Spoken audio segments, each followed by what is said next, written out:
படம் நம்ம எல்லாருமே பார்த்துருப்போம். படம் ஓட்டுற இடத்த வந்து நம்ம யாராச்சும் பார்த்துருக்கோமா?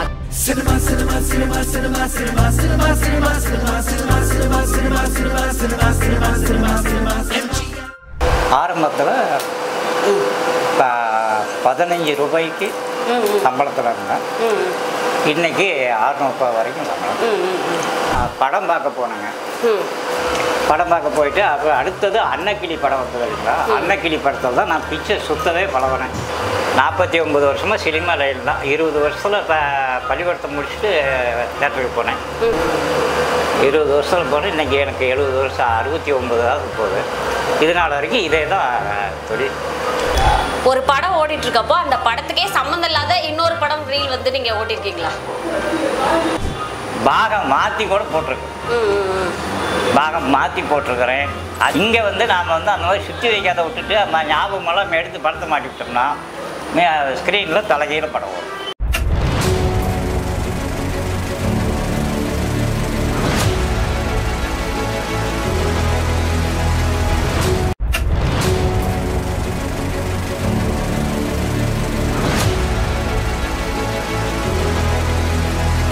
நேயர்களுக்கு வணக்கம். இன்றைக்கி நம்ம எதை பற்றி பார்க்க போகிறோம் அப்படின்னா, அதாவது படம் நம்ம எல்லாருமே பார்த்துருப்போம். படம் ஓட்டுற இடத்த வந்து நம்ம யாராச்சும் பார்த்துருக்கோமா? கண்டிப்பாக இல்லை. அதாவது படம் ஆப்ரேட் ஆகிற இடத்துக்கிட்ட தான் நம்ம வந்து வந்திருக்கோம். படம் ஆப்ரேட்டிங் வந்து எப்படி பண்ணுறாங்க, எத்தனை வருஷமாக இருக்காங்க, இந்த ரீல் ஆரம்பித்து இப்போ வந்து நிறைய டெக்னாலஜி வந்துருச்சு. இப்போ வரையும் அந்த படத்தோட ரீல்ஸாக இருக்கட்டும், ஒரு தேட்டர் வந்து அது ஆப்ரேட் ஆகிறது இருக்கட்டும், எந்த அளவுக்கு ஆகிட்டு இருக்கு அப்படிங்கிறத அவங்களோட அனுபவத்தை வந்து மெர்ஜ் பண்ணி நம்ம வந்து பார்க்கலாம் வாங்க. ஐயா, உங்க பேருங்க? ஐயா மாரிமுத்து. எத்தனை வருஷமா இருக்கீங்க? 49 வருஷம். ஆரம்பத்தில் 15 ரூபாய்க்கு சம்பளத்தில் இருந்தேன். இன்னைக்கு 600 ரூபாய் வரைக்கும் சம்பளம். இது வந்து நீங்களே வந்து கற்றுக்கிட்டீங்களா இல்லை யாராவது கற்றுக் கொடுத்தாங்களா? கற்றுக் கொடுத்தாருங்க. அதாவது சேலம் ஒரு ஆப்ரேட்டர் இங்கே எங்கள் ஊரில் வந்து இருந்தாருங்க. அவர்கிட்ட நான் போய் கற்றுக்கிட்டேங்க. கற்றுக்கிட்டு நான் மறுபடியும் தனியாக. நீங்கள் முதல்ல வந்து இந்த ஆப்ரேட்டிங் வேலையை வந்து ஆரம்பித்தப்போ வந்து எந்த காலகட்டத்தில் ஆரம்பிச்சிங்க? எந்த படம் வந்து முதல்ல ஓடுனுச்சு? நான் முதல்ல வந்து ரவிச்சந்திரன் படம், அந்த படத்தில் தான் நான் படம் பார்க்க போனேங்க. படம் பார்க்க போயிட்டு அப்புறம் அடுத்தது அன்னக்கிளி படம் வந்தது இல்லைங்களா? அன்னக்கிளி படத்தில் தான் நான் பிக்சர் சுத்தவே பழகினேன். அதுக்கு பிற்பாடு தான் நான் சினிமா தொழிலுக்கு போகிறேன். அதில் வந்து இப்போ இது வரைக்கும் இருக்கேன். இது நாள் வரைக்கும் இந்த 49 வருஷமாக இப்போ செஞ்சுட்ருக்கேன். ஃபர்ஸ்ட்ல வந்து ஃபிலிம் ரோல் இருந்திருக்கும். இப்போ வந்து எல்லாமே நிறைய வந்து மாறி இருக்கு. இதில் வந்து வித்தியாசங்கள் வந்து உங்கள் வேலையில் வந்து எனக்கு டைம் ரொம்ப மிச்சமாகுது அப்படி ஏதாச்சும் இருக்கா? டைம் அதில் வந்து எந்த அணியுமே நவர முடியாதுங்க. ப்ரொஜெக்டரில் வந்து எப்போவுமே நவர முடியாது. படம் போட்டோம் அப்படின்னா மிஷினையும் நாம் பார்த்தே இருக்கணும். 2 மிஷின் இருக்கும். 2 மிஷினையும் பார்த்தே இருக்கணும். அந்த மிஷினில் படம் போடணும், கார்பன் போடணும், லைட்டு கரெக்ட் பண்ணி வைக்கணும். அப்புறம் இந்த மிஷின்லேயும் கார்பன் பார்க்கணும். இந்த மிஷின் முடிஞ்சதுன்னா திருப்பி அந்த மிஷினை ஆன் பண்ணணும். 2 ரீலாக வரும். ஃபஸ்ட்டு ஆரம்பத்தில் வந்து சிங்கிள் ரீல் வரும். அப்போ எல்லாம் எடுத்து ஒன்றா சுற்றணும். ஒன்றா சுற்றி 4 பாகமாக போடுவாங்க. அதை 4 பாகமாக ஓடிக்கிட்டு இருந்ததை எங்கள் ஆப்ரேட்டர் வந்து எனக்கு 2 பாகமாக கற்றுக் கொடுத்தாரு. ரன் த்ரூ பண்ணி ஓடிக்கிட்டு இருக்கவே படத்தை இழுத்து மாட்டிக்குவோம்.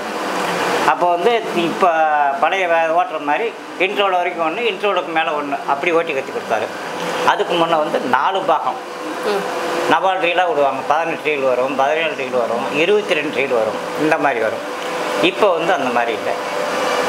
இன்றைக்கி வந்து போட்டு விட்டோம்னா, ஆன் பண்ணி விட்டோம்னா அது பாட்டுக்கு ஓடிக்கிட்டு இருக்கு. இன்ட்ரோலுக்கு மட்டும் வந்து ஸ்டாப் பண்ணி வைப்பீங்க? ஆமாம். இன்ட்ரோலுக்கு அதே ஆட்டோமேட்டிக்காக ஆஃப் ஆகிடும். மறுபடியும் ஃபங்க்ஷன் பண்ணுறது மட்டும்தான் நாங்கள் ஆன் பண்ணி விட்டோம்னாக்கா அது மறுபடியும் படம் முடிஞ்சதுன்னா ஆட்டோமேட்டிக்காக ஆஃப் ஆகிடும். படம் முடிஞ்சதுன்னா இன்றைக்கி வந்து எங்களுக்கு வந்து வேலை மிச்சம், மற்றபடி ஒன்றும் வேலை இல்லை. அன்னைக்கு வந்து எந்த அணியும் நவர முடியாது. பிக்சர் ரோல் இருக்கும்போது எந்த அணியும் நவர முடியாது. இப்போ வந்து எந்த வேலையும் இல்லை, வேலை கம்மி. போட்டு விட்டு கரண்ட் ஆஃப் ஆகி போச்சுன்னா ஆஃப் பண்ணி நம்ம படத்தை போடணும் மறுபடியும். இப்போ அதுவும் வேலை இல்லை. யூபிஎஸ் இருக்குது. 15 நிமிஷம் 60 நிமிஷம் படம் ஓடும். ஜென்ரேட்டர் கீழே இருந்துட்டு ஜென்ரேட்டர் போடவும் ஜென்ரேட்டர் போட்டுவிட்டு ஆஃப் பண்ணிக்குவோம். இன்னைக்கு டெக்னாலஜி நல்லா இருக்கும். அப்பையிலேருந்து இப்போ வரையும் வந்து இந்த ஆப்ரேட்டிங் வந்து பண்ணிட்டு இருக்கீங்க. அப்போ இருந்த படங்கள் வந்து முதல்ல வந்து நீங்கள் தான் அந்த படத்தை பார்த்துருப்பீங்க, வந்து மக்கள் வந்து ரசிக்கிறாங்க அப்படின்றது இருந்திருக்கும். எந்த படம் பார்த்தாலும் வந்து பயங்கரமாக ரசிச்சிருக்காங்க? எனக்கு அதாவது அப்போ வந்து ரஜினி படம் அதிகமாக இது பண்ணுவாங்க. எம்ஜிஆர் படம் ஃபர்ஸ்ட்டில் ஸ்டார்டிங்கில், அதுக்கு அடுத்தது ரஜினி படம் போட்டாங்க. அதெல்லாம் கூட்டம் அதிகமாக இருக்கும். இப்போ தற்சமயத்தில் இப்போ வந்து அஜித், விஜய் இவங்க படம் இன்னைக்கு வந்து இப்போ ஓரளவுக்கு ஓடிக்கிட்டு இருக்கு. முதல் இருந்த ஓரளவுக்கு இப்போ இது இல்லை, நல்லாயிருக்கு. இப்போவும் ஓடிக்கிட்டு இருக்கு. ஒருனாலும் படம் நல்லா இருந்ததுன்னா ஆடியன்ஸுங்க வருவாங்க நிறையா. படம் சரியில்லை அப்படின்னா கொஞ்சம் ஆடியன்ஸ் குறையும் இன்னைக்கு சூழ்நிலைக்கு. இத்தனை வருஷம் அனுபவத்தில் வந்து நீங்கள் எத்தனை படங்கள் பார்த்துருப்பீங்க இந்த ஆப்ரேட்டிங் ரூம்ல இருந்தே? ஆப்ரேட்டர் ரூமில் இருந்து இன்னை வரைக்கும் நான் வந்து 49 வருஷமாக படம் ஓடிக்கிட்டு இருக்கேன். 49 வருஷமாக படம் ஓட்டுறதுல வாரம் ஒரு படம் வரும். எத்தனை படமும் நான் சொல்ல முடியும். வாரம் ஒரு படம் எந்த படம் வந்தாலும். அல்லது இப்போ வந்து 2 படம் 2 வாரம் 3 வாரம் ஓடுது, 4 வாரமும் ஓடுது, 1 மாதமும் ஓடுது. இப்போ கணக்கு பார்த்தா அன்னையிலேருந்து இன்னை வரைக்கும் நான் எத்தனை படம் பார்த்தோம்னா கணக்கெல்லாம் சொல்ல முடியாது. இப்போ ரெகுலராக வேலை 49 வருஷமாக சினிமா லைன் தான். 20 வருஷத்தில் இப்போ பள்ளிக்கூடத்தை முடிச்சுட்டு தேட்டருக்கு போனேன். சரி, படம் பார்க்க போனவர் தான் ஆப்ரேட்டர் சொந்தக்காரர். அவர் சரி படத்தை சுற்று பண்ணார். சுற்றினா அதே மறுபடியும் மறுபடியும் நான் வேலைக்கு எந்த வேலைக்கும் போக முடியல இன்னைக்கு சூழ்நிலை. இந்த சம்பளம் வச்சே வந்து உங்கள் குடும்பத்தை உங்களால் சமாளிக்க இதே அதாவது இடையில கொஞ்சம் எலக்ட்ரிக்கல் வேலை செய்யணும். இது இல்லாத டைமில் அதை செஞ்சுக்கிறேன். அதனால் இதுலேயே இப்போ காலத்தை ஓட்டியாச்சு. 20 வருஷத்தில் போனால் இன்றைக்கி எனக்கு 70 வருஷம் 69 போகுது. இதனால் வரைக்கும் இதே தான் தொழில். லைசன்ஸும் இருக்குது.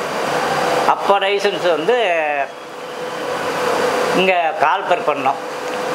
கால்பர் பண்ணாங்கன்னா நான் மெட்ராஸ் அப்ளிகேஷன் பண்ணோம். இங்கே தேட்டர் ஓனர்கிட்ட ஒரு கையெழுத்து வாங்கி நாங்கள் அனுப்பினோம். அப்புறம் அங்கே வந்து அப்ளிகேஷன் நம்பர் வரும். நம்பர் வந்த பின்னாடி அதை வச்சுக்கிட்டு 2 வருஷம் அசிஸ்டண்ட்டாக வேலை செய்யணும். 2 வருஷம் அசிஸ்டண்ட்டாக வேலை செஞ்சு மறுபடியும் கால்பர் பண்ணுவாங்க பரீட்சைக்கு. அப்போ வந்து நாங்கள் மெட்ராஸ் போகணும். ஆல் டிக்கெட் வந்த பின்னாடி அங்கே போய் ப்ராக்டிக்கல் டெஸ்ட், படம் எப்படி ஜாயிண்ட் போடுவேன், பிரிண்ட்டு எல்லாம் பிச்சு போட்டுருவாங்க. அதை ஜாயிண்ட் போட்டு காட்டணும், பிரிண்ட்டு பேக்கிங் பண்ணி காட்டணும், கார்பன்லாம் ஒடிச்சு போட்டுருவாங்க. அதில் வந்து பாசிட்டிவ் நெகட்டிவ் எடுத்து கொடுக்கணும். மாதிரி ஆமாம், எல்லாம் செஞ்சு காட்டினா தான் மறுபடியும் 3 மாதம் 4 மாதம் ஆகும் ரிசல்ட்டு வர்றதுக்கு. ரிசல்ட்டு வந்த பின்னாடி லைசன்ஸ் வரும். கிட்டத்தட்ட 3.5 வருஷம் ஆகிடும். அதில் எங்களுக்கு லைசன்ஸ் வந்து கைக்கு சேர்த்துக்கணும். அதனால இதனால் வரைக்கும் லைசன்ஸ் வச்சுட்டு ஓடிடும். லைசன்ஸு இல்லாதவங்களும் இருக்காங்க, இருக்கிறவங்களும் இருக்காங்க. ஐயா, அந்த காலத்தில் இருந்த கலருக்கும் இப்போ இருக்கிற படங்கள் வர கலருக்கும் வந்து என்ன வித்தியாசம் இருக்குது? அன்னைக்கு வந்து பிளாக் அண்ட் ஒயிட்டுங்க. அதுக்கு பின்னாடி வந்து நாடோடி மன்னரில் பாதி கோவா கலரும் பாதி பிளாக் அண்ட் ஒயிட்டும் ஓடிச்சு. அதுக்கு பின்னாடி கொஞ்சம் கொஞ்சமாக கலர் கோவா கலர் போட்டு ஒரே கலர் சிகப்பு ரோஸ் கலர் மாதிரி வரும். அதுக்கு பின்னாடி வந்து தான் கலர் ஜெமினி கலர்னு சொல்லி கலரில் போட்டு அதில் தான் கலர் ஆரம்பிச்சது. ஆனால் அன்னைக்கு வந்து கார்பன் சிஸ்டத்தில் கார்பன் எந்த மாதிரி மாறுதோ அந்த மாதிரி கலரும் டிஸ்டன்ஸ் வரும். இன்றைக்கி வந்து எந்த இதுவும் கிடையாது. டிவியில் ஓடுற மாதிரி கலர் கரெக்டாக வந்துக்கிட்டே இருக்கும். கலர் என்ன படத்தில் என்ன கலரை அங்கே பிரிண்டில் என்ன கலர் கொடுத்துருக்காங்களோ அதே கலரை அப்படியே ஸ்க்ரீனில் ஓடும். நம்ம எதுவும் அட்ஜஸ்ட் பண்ண முடியாது, எந்த அட்ஜஸ்டும் கிடையாது. படம் ஓடிச்சனாலும் நம்ம ரிவைஸ் பண்ணி ஃபார்வேர்ட் பண்ணி ஓட்ட முடியாது. அன்னைக்கு வந்து எப்படி வேணாலும் மாற்றிக்கலாம். படத்தை நிறுத்தி படத்தை மேலே சுற்றியும் போட்டுக்கலாம், ரிவைஸ் பண்ணியும் போட்டுக்கலாம். படத்தை ஒரு ரீல் இல்லாதவும் ஓட்டலாம். இன்றைக்கி வந்து எந்த இதுவும் பண்ண முடியாது. இன்றைக்கி வந்து அங்கே என்ன ஓடுதோ அந்த படம் அப்படியே இருக்கும். எதை பண்ணுறதா இருந்தாலும் அவங்க இது பண்ணிக்கிட்டா தான், எடிட் பண்ணிக்கிட்டா தான் தவிர நாம் எதுவும் பண்ண முடியாது. அந்த காலத்தில் நான் கூட நிறைய வந்து படங்களில் பார்த்துருக்கேன். ஆப்ரேட்டர் இந்த சீனை வந்து இல்லை இந்த பாட்டை வந்து ஒன்ஸ் மோர் போடுங்க அப்படின்னு சொல்லியிருக்காங்க. நீங்களும் வந்து 49 வருஷமாக இருக்கேன் அப்படின்னு சொல்கிறீங்க. அப்படி யாராச்சும் வந்து உங்ககிட்ட கேட்டிருக்காங்களா? நீங்கள் போட்டிருக்கீங்களா? என்ன படம் என்ன பாட்டு போட்டிருக்கீங்க? பாயும் முடியல அந்த மாதிரி போட்டிருக்கேங்க. அப்புறம் இந்த ரஜினி படம் சந்தைக்கு வந்த கிளி அந்த படம், அந்த பாட்டை ரிவைஸ் பண்ணி போட்டிருக்கோம். அதே மாதிரி ஜம்பில் படத்தை திருப்பி போட்டு அதை ரிவைஸ் பண்ணி படத்தை போடுன்னு கேட்டிருக்காங்க. அப்புறம் ஏதோ ஒரு படத்தில் சண்டையே வந்திருக்கு, அந்த படத்தை பாட்டு மறுபடியும் திருப்பி போட்டே ஆகணும், படத்துக்கு பேர் ஞாபகம் இல்லைங்க, ஆனால் அந்த படம் திருப்பி போட்டே ஆகணும் அப்படின்னு சொல்லி நிறுத்தி லேட் ஆகுதுன்னு சொல்லி அதெல்லாம் ஆகாதுன்னு சொல்லி எல்லாம் அங்கேயே உட்காந்து அந்த பாட்டை போட்ட பின்னாடி தான் ஜனங்களே வெளியே போனாங்க. அந்த மாதிரிலாம் இருக்குது அப்போ அன்னைக்கு. இன்னைக்கு வந்து யாரும் கேட்க போகிறதில்ல. படத்தை முடிஞ்சால் அவங்க படம் எழுத்து ஓடி இருந்துச்சுன்னா அவங்க படி எந்திரிச்சு போயிடுறாங்க. அன்னைக்கு சூழ்நிலை அப்படி. அன்னைக்கு ரிவைஸ் போட்டே ஆகணும், படத்தை ரிவைஸ் பண்ணி போட்டே போட்டு விடுங்க, அந்த பாட்டை ஒன்ஸ் மோர் போட்டுட்டு தான் போவோம்பாங்க.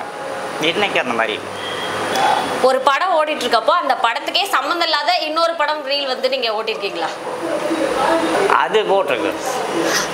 அப்படி எந்த படம் போட்டிருக்கீங்க? அது படத்து பேரெல்லாம் ஞாபகம் இல்லாம, படத்து பேரெல்லாம் ஞாபகம் இல்லைங்க. ஆனால் அதாவது பாகம் மாற்றி கூட போட்டிருக்கு, பாகம் மாற்றி போட்டிருக்கிறேன்.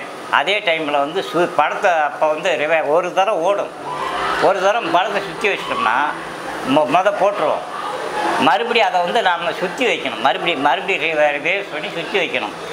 எப்போவுமே பிரிண்ட்டு வந்து தலைகீழ தான் ஓடும். பிரிண்ட் மிஷினில் ஓடும்போது தலைகீழ ஓடினா தான் அங்கே வந்து நேராக போகும். இங்கே வந்து நாம் வந்து அந்த மாதிரி சுற்றி வைக்காத விட்டுட்டு ஞாபகமெல்லாம் எடுத்து படத்தை மாட்டிவிட்டோம்னா ஸ்க்ரீனில் தலைகீழ படம் ஓடும். அந்த மாதிரி ஏதோ ஒரு சில டைமில் ஒரு டைம் போட்டிருக்கேன். அதனால் எப்போலாம் நான் கிட்டத்தட்ட இப்போ 22 வருஷத்துக்கு முன்னே அந்த மாதிரி போட்டிருக்கேன்.